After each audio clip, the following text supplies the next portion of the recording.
I am being poured out as a drink offering on the sacrifice and service of your faith. I am glad and rejoice with you all. So I'm glad. It's a joy and it's a blessing for me to be able to do this. David called his sacrifices, the sacrifices he made, he called them the sacrifices of joy. Psalm 27, verse 6. There he says, now my head shall be lifted up above my enemies all around me. Therefore I will offer sacrifices of joy in his tabernacle. I will sing. Yes, I will sing praises to the Lord. And so notice that David connected his sacrifices with joy as well. So sacrifice, joy. So do you make that connection when you have to sacrifice, when you have to give, when you're asked to go just a little further than you've ever had to go before? Do you see that as a joy? I hope so, because that's how they see this sacrifice if their thinking is correct. Paul said that he had joy in this prospect of giving up his life. Joy.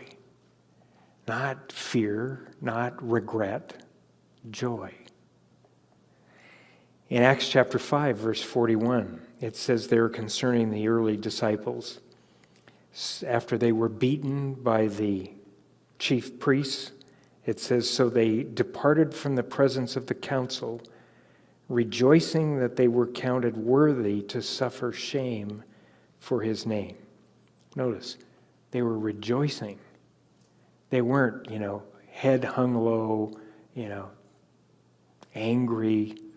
I don't know whether this is, following this Jesus guy is really what it's all cracked up to be. No, they're rejoicing. I mean, that's a different mindset than I think many believers have of what suffering and sacrifice is all about. I mean, if a sacrifice wasn't difficult, it wouldn't be a sacrifice, right? That's why it is a sacrifice. And yet your thinking has to be different.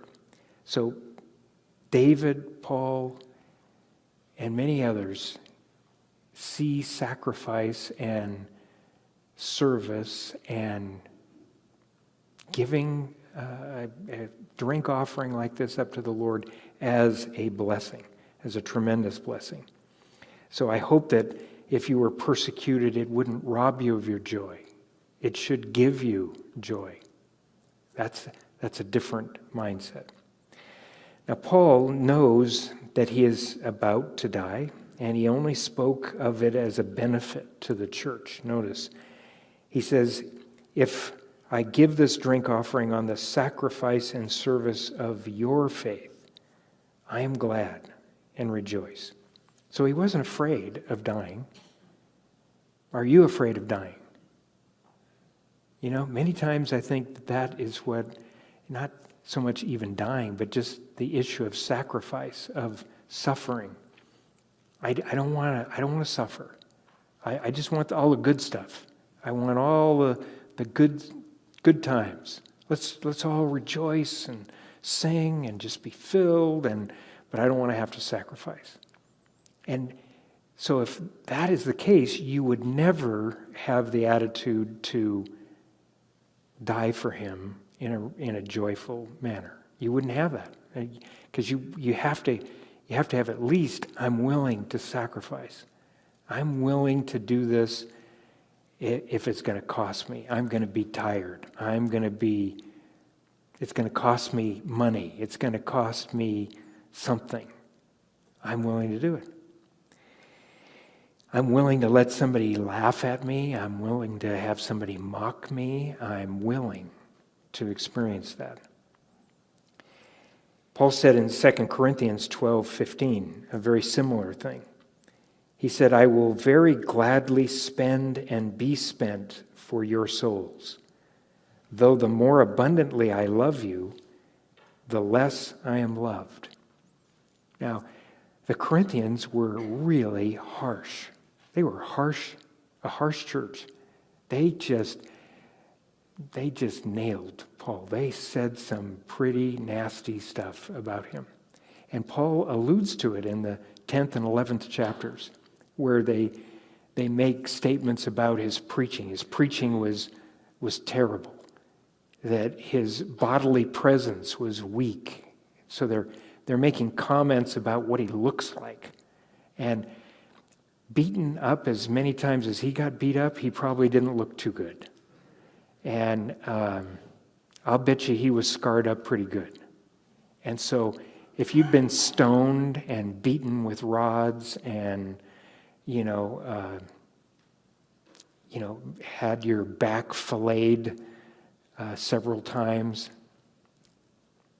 you wouldn't look too good, because not every one of those stripes is going to just hit your back. Okay? So he probably had stripes all over his head, all over his face. He didn't look good. So he just says here, I will gladly spend and be spent for your souls. You see, it's really all about somebody else's soul. That's what it's all about.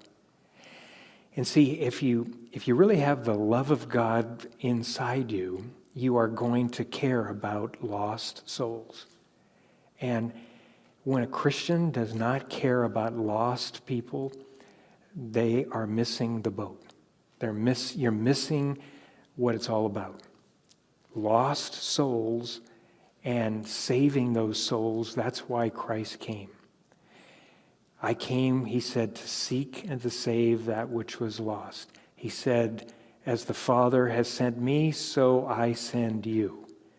So I've got to have that same desire and hunger for lost souls. And when you lose that, I guarantee you lost something powerful. I remember years ago in our church here, I was very dry personally. And spiritually, there was just something not right inside of me. And I remember that, we went on an elders retreat one time up to Morro Bay. And all of the guys were all sitting there, and we were just waiting on the Lord, and we were just praying and just worshiping and waiting on the Lord, just trying to hear what the Spirit would say. And man, the Lord spoke to me so clearly, because I was praying, Lord, what is the matter with me? Something is the matter with me.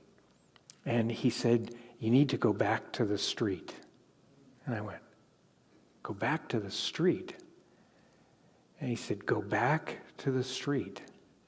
And I thought, boy, I know what that is. He means to go back to the street and share the gospel on the street. And then I sat there and I thought, and I meditated on it, and I just thought to myself, my whole ministry had turned to just dealing only with Christians. That's it. That's all I was dealing with. And so when you go back and you start dealing with non-Christians, and your whole life, it's like you're only dealing with non-Christians, and you get saved, and you just kind of make this general slow change, and now all your friends and acquaintances are all Christians. But you were sharing the gospel like crazy when you had all these non-Christian friends. And so I just realized I have to do that. And as soon as I did it, it was like life returned to my soul. And I remember coming home that first night after going out to the pier and sharing the gospel, and there was something happening inside of me, and I was so stinking excited I couldn't stand it. I went, this is the issue. And it's when you fail to share the gospel, then you're dying and you don't even know it. And it's a slow process. So I encourage you, share the gospel. This is, I